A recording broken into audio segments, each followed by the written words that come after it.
आज है 20 नवंबर 2025 दिन गुरुवार। Welcome back to Clean News UP. चलिए देखते हैं उत्तर प्रदेश की 25 फटाफट बड़ी खबरों को। सीडीओ का अल्टीमेटम, लंबित किस्तें तुरंत जारी कर सभी अधूरे आवास पूरे करें। प्रधानमंत्री आवास योजना की समीक्षा बैठक में सीडीओ संतोष कुमार वैश्य ने अधूरे आवासों पर सख्त रुख अपनाया। उन्होंने स्पष्ट निर्देश दिए कि लंबित दूसरी और तीसरी किस्तें तुरंत जारी की जाएं और सभी अधूरे आवास 1 सप्ताह में हर हाल में पूर्ण हों। मनरेगा के तहत पात्र लाभार्थियों को 90 दिन का रोजगार उपलब्ध कराने और शौचालय, बिजली, गैस कनेक्शन जैसी कन्वर्जेंस सुविधाएं अनिवार्य रूप से देने को कहा गया। विधवा पेंशन घोटाला, बरेली में सुहागिनों ने लिया लाभ, जांच रिपोर्ट में बिचौलियों के नाम उजागर। बरेली में विधवा पेंशन घोटाले की मजिस्ट्रेट जांच पूरी हो गई है। एसडीएम आंवला की रिपोर्ट में खुलासा हुआ कि सुहागिनें और अपात्र लोगों ने गलत तरीके से विधवा पेंशन का लाभ उठाया। सत्यापन किसने किया ये साफ नहीं हो सका, लेकिन रिपोर्ट में कई बिचौलियों के नाम सामने आए। एसडीएम ने ब्लॉक के बीडीओ और जिला प्रोबेशन अधिकारी से जवाब मांगा, लेकिन दोनों विभागों ने हाथ खड़े कर दिए। अब सरकार गलत तरीके से ली गई पेंशन की वसूली की तैयारी में है। यूपी में 95 सिंचाई योजनाओं को मंजूरी, खेतों तक पहुंचेगा तय समय पर पानी। उत्तर प्रदेश सरकार ने किसानों को बड़ी सौगात देते हुए सिंचाई क्षेत्र में ऐतिहासिक कदम उठाया। मुख्यमंत्री योगी आदित्यनाथ ने 95 नई सिंचाई परियोजनाओं को हरी झंडी दी, जिनसे 36,000 हेक्टेयर जमीन को पर्याप्त पानी मिलेगा और करीब 9 लाख किसानों को सीधा लाभ पहुंचेगा। इन योजनाओं से सिंचाई दक्षता बढ़ेगी, खेती की लागत कम होगी और उत्पादन में सुधार आएगा। चुनावी माहौल के बीच सरकार का ये निर्णय किसानों के हित में बड़ा संदेश माना जा रहा है। ठंड से राहत पार कोहरे की मार, लखनऊ बरेली रूट की 16 ट्रेन रद्द। उत्तर प्रदेश में कड़ाके की ठंड और कोल्ड वेव की स्थिति अब समाप्त हो गई है। हवाओं की दिशा बदलने से तापमान में गिरावट रुक गई और अगले कुछ दिनों में 1 से 2 डिग्री की बढ़ोतरी संभव है। हालांकि राहत के बीच कोहरे का असर तेजी से बढ़ रहा है, जिससे रेल संचालन प्रभावित होने लगा है। सुरक्षा को ध्यान में रखते हुए रेलवे ने लखनऊ बरेली रूट की 16 मेमू और पैसेंजर ट्रेन को 1 दिसंबर से 28 फरवरी तक रद्द करने का फैसला लिया। बिहार परिणामों के बाद सपा की दोहरी रणनीति, समर्थक की अखिलेश संकल्प यात्रा शुरू।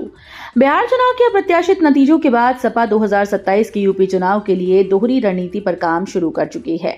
पार्टी मतदाता सूचियों के विशेष गहन पुनरीक्षण के विरोध को बड़े मुद्दे के रूप में भुनाने की तैयारी में है। इस बीच बदायूं में सपा समर्थक मोहन यादव ने अखिलेश यादव को मुख्यमंत्री बनाने के संकल्प के साथ बरसाना तक पैदल यात्रा शुरू की। यादव पहले 84 कोसी परिक्रमा साइकिल से पूरी कर चुके हैं। डिप्टी सीएम केशव मौर्य की सियासी ताकत बढ़ी, यूपी विधानसभा चुनाव में होगा सीधा असर। बिहार चुनाव के नतीजों ने उत्तर प्रदेश की राजनीति को नया मोड़ दे दिया है। डिप्टी सीएम केशव प्रसाद मौर्य, जिन्होंने बिहार में सह प्रभारी की अहम जिम्मेदारी निभाई, अब सुर्खियों में हैं। पार्टी ने उन्हें बिहार में विधायक दल के नेता के चुनाव के लिए केंद्रीय पर्यवेक्षक बनाया है, जिससे उनकी सियासी पकड़ और भी मजबूत हुई। राजनीतिक हलकों में उनके बढ़ते कद को यूपी विधानसभा चुनाव के लिए बेहद अहम माना जा रहा है। बिजनौर में मतदाता सूची अपडेट तेज, 25 नवंबर तक हर हाल में पूरा होगा एसआईआर प्रपत्र संग्रह। बिजनौर में मतदाता सूची के विशेष गहन पुनरीक्षण अभियान को तेज करते हुए जिलाधिकारी जसजीत कौर ने बीएलओ को 25 नवंबर तक हर हाल में गणना प्रपत्र पूरा करने के निर्देश दिए। 4 नवंबर से अधिकारी घर घर जाकर प्रपत्र वितरित और एकत्र कर रहे हैं, ताकि आगामी चुनाव के लिए मतदाता सूची पूरी तरह से सटीक और त्रुटि रहित तैयार हो सके। वहीं निर्वाचन आयोग ने प्रक्रिया को आसान बनाते हुए एसआईआर फॉर्म ऑनलाइन भरने की अनुमति भी दी है। यूपी पीईटी 2025 की संशोधित उत्तर कुंजी जारी, अभ्यर्थी अब देख सकेंगे सही जवाब। उत्तर प्रदेश अधीनस्थ सेवा चयन आयोग ने यूपी पीईटी 2025 परीक्षा की संशोधित अंतिम उत्तर कुंजी जारी कर दी है। अभ्यर्थी अब आयोग की आधिकारिक वेबसाइट पर जाकर शिफ्टवार अपने सही उत्तर और संभावित अंक देख सकते हैं। 6 और 7 सितंबर को 4 पालियों में आयोजित ये परीक्षा प्रदेश के 48 जिलों के 1489 केंद्रों पर संपन्न हुई थी। आयोग ने यह भी स्पष्ट किया कि कुछ प्रश्नों के लिए सभी अभ्यर्थियों को पूरे अंक प्रदान किए जाएंगे। सुरक्षा के नए प्रोटोकॉल लागू, मदरसों को अब हर जानकारी एटीएस को देनी होगी। उत्तर प्रदेश सरकार ने सुरक्षा व्यवस्था को और मजबूत करने के लिए मदरसों पर नया प्रोटोकॉल लागू किया है।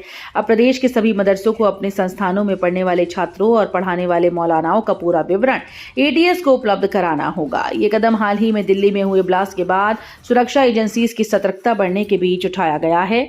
सरकार का मानना है कि इससे संदिग्ध गतिविधियों पर बेहतर निगरानी रखी जा सकेगी। यूपी में किसानों को बड़ी राहत, मुफ्त मिले 20 क्विंटल गेहूं के बीज, कम होगा खेती का खर्च। सोनभद्र जिले के धनखोर गांव में किसानों को बड़ी राहत देते हुए कृषि विज्ञान केंद्र ने 80 किसानों को 20 क्विंटल गेहूं के बीज मुफ्त में वितरित किए हैं। बभनी और म्योरपुर ब्लॉक के इन किसानों को रबी सीजन की बुआई में ये सहयोग सीधे तौर पर आर्थिक बोझ कम करेगा। कार्यक्रम के दौरान विशेषज्ञों ने आधुनिक खेती तकनीकों, संतुलित उर्वरक उपयोग और उचित सिंचाई के तरीकों की जानकारी दी। किसानों ने इस पहल का स्वागत करते हुए कहा कि इससे उत्पादन बढ़ेगा और खेती अधिक लाभदायक बनेगी।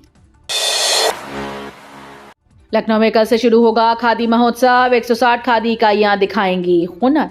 लखनऊ में 21 से 30 नवंबर तक खादी महोत्सव का भव्य आयोजन होने जा रहा है, जिसमें 160 से अधिक खादी और ग्रामोद्योग इकाइयां हिस्सा लेंगी।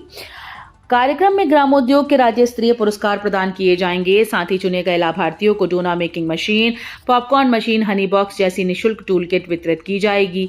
माटी कला बोर्ड की ओर से इलेक्ट्रिक चाक और पग मिल मशीन भी दी जाएगी। मुख्य अतिथि राकेश सचान होंगे। गोरखपुर में नगर आयुक्त की सख्त कार्रवाई, प्रवर्तन दल के 8 सदस्य बर्खास्त। गोरखपुर में नगर आयुक्त गौरव सिंह सोंगरवाल ने बड़ी कार्रवाई करते हुए प्रवर्तन दल के 8 सदस्यों को तत्काल प्रभाव से बर्खास्त कर दिया। शहर में नगर निगम द्वारा लगातार सफाई और व्यवस्था सुधार अभियान चलाया जा रहा है, जिसमें रुकावटें न आए, इसके लिए प्रवर्तन दल तैनात किया गया था। लेकिन पिछले कई दिनों से उनकी कार्यप्रणाली को लेकर गंभीर शिकायतें मिल रही थीं। इन शिकायतों की पुष्टि के बाद नगर आयुक्त ने सख्त कदम उठाते हुए पूरे दल को बाहर का रास्ता दिखा दिया। बरेली कैंट बोर्ड बैठक में बड़े फैसले, मॉडल गौशाला और अमृत सरोवर होंगे तैयार। बरेली कैंट बोर्ड की बुधवार को हुई बैठक में शहर के विकास से जुड़े महत्वपूर्ण फैसले लिए गए। ब्रिगेडियर गगनदीप सिंह की अध्यक्षता में आयोजित बैठक में जिले की पहली आधुनिक मॉडल गौशाला बनाने के, उत्तम पोषण, बेहतर पशु चिकित्सा सेवाएं, अपशिष्ट से ऊर्जा प्रबंधन, उत्पादन और जन सहभागिता बढ़ाने जैसे आधुनिक तत्व शामिल होंगे। इसके अलावा शहर के अमृत सरोवर को संवारने और कार्बन न्यूट्रल शहर की दिशा में तैयारी शुरू करने के भी प्रस्ताव मंजूर किए गए। शाहजहांपुर में 56 किलोमीटर लंबी भैंसी नदी में फिर लौट आई जीवन धारा। शाहजहांपुर में 56 किलोमीटर लंबी सूखी भैंसी नदी अब फिर से जीवन से भर उठी है। मुख्यमंत्री योगी आदित्यनाथ के एक जिला एक नदी मिशन और जनता के अभूतपूर्व सहयोग से यह अद्भुत काम 20 दिन में पूरा हुआ।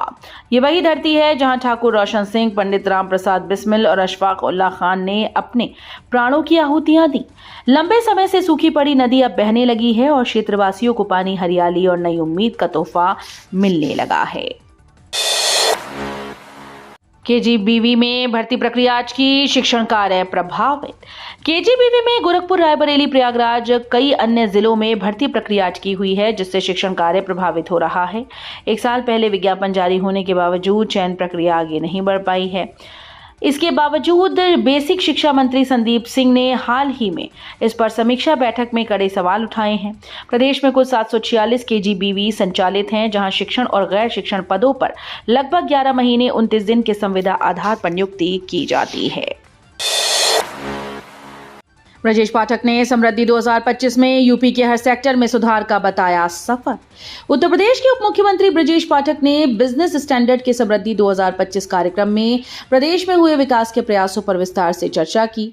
उन्होंने कहा कि इसके लिए किसी भी राष्ट्र के विकास हेतु मजबूत इंफ्रास्ट्रक्चर और पर्याप्त राजस्व आवश्यक है। पाठक ने उदाहरण देते हुए कहा कि सड़क बन गई लेकिन उस पर आवागमन नहीं तो उसका कोई फायदा नहीं। 2017 से पहले यूपी के विकास में कई सरकारों ने प्रयास किए, लेकिन जनसंख्या की चुनौती के कारण परिणाम सीमित रहे। सरकार ने बढ़ाई शक्ति, एक्सप्रेसवे क्लस्टर परियोजना की रफ्तार तेज करने के निर्देश।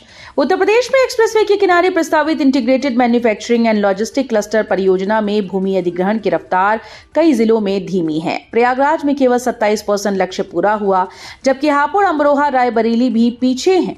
इसके विपरीत उन्नाव, हरदोई, संभल, शाहजहांपुर ने 90% से अधिक लक्ष्य हासिल कर बेहतर प्रदर्शन किया। मुख्यमंत्री योगी आदित्यनाथ ने यूपी एक्सप्रेसवे औद्योगिक विकास प्राधिकरण को इस प्रक्रिया को तेजी से पूरा करने के निर्देश दिए हैं। स्मार्ट मीटर से परेशान उपभोक्ता कटवा रहे कनेक्शन, बिजली परिषद ने जताई चिंता। उत्तर प्रदेश में स्मार्ट मीटर से परेशान होकर कई उपभोक्ता अपने बिजली कनेक्शन स्थायी रूप से हटवा रहे हैं। विद्युत उपभोक्ता परिषद के अध्यक्ष अवधेश कुमार वर्मा ने बांदा, झांसी, कानपुर प्रथम और कानपुर द्वितीय जोन में 255 कनेक्शन कटने को चिंताजनक बताया। उन्होंने कहा कि कोई भी उपभोक्ता बिना बिजली के नहीं रह सकता। अधिक बिल या स्मार्ट मीटर की समस्याओं के कारण ये हो रहा है। ऊर्जा मंत्री ए.के. शर्मा ने कहा कि स्मार्ट मीटर पूरी तरह से सही हैं। पीलीभीत की महिलाएं खादी से बुन रही हैं आत्मनिर्भरता का सपना। पीलीभीत के ट्रांस शारदा क्षेत्र की 113 महिलाएं खादी के धागों से आत्मनिर्भरता का नया सपना साकार कर रही हैं। खादी ग्रामोद्योग बोर्ड के तहत हजारा स्थित जानकी देवी खादी ग्रामोद्योग सेवा संस्थान में ये महिलाएं प्रतिदिन 4 से 5 घंटे काम करती हैं। उनके इस प्रयास से न केवल उनकी आजीविका मजबूत होती है, बल्कि उन्हें माह में 5 से 7 हजार रुपए तक की आमदनी भी हो रही है। अयोध्या और यूपी में सुरक्षा सतर्कता बढ़ी, मस्जिदों और मदरसों की निगरानी की मांग। अयोध्या में प्रधानमंत्री नरेंद्र मोदी के 25 नवंबर के दौरे से पहले सुरक्षा को लेकर सतर्कता बढ़ा दी गई। बीजेपी नेता रजनीश सिंह ने प्रधानमंत्री को पत्र लिखकर शहर की मस्जिदों की नियमित तलाशी, आने वालों का विवरण रिकॉर्ड और सीसीटीवी कैमरे लगाने की मांग की है। वहीं दिल्ली में हुए कार ब्लास्ट के बाद यूपी एटीएस भी सक्रिय हो गया।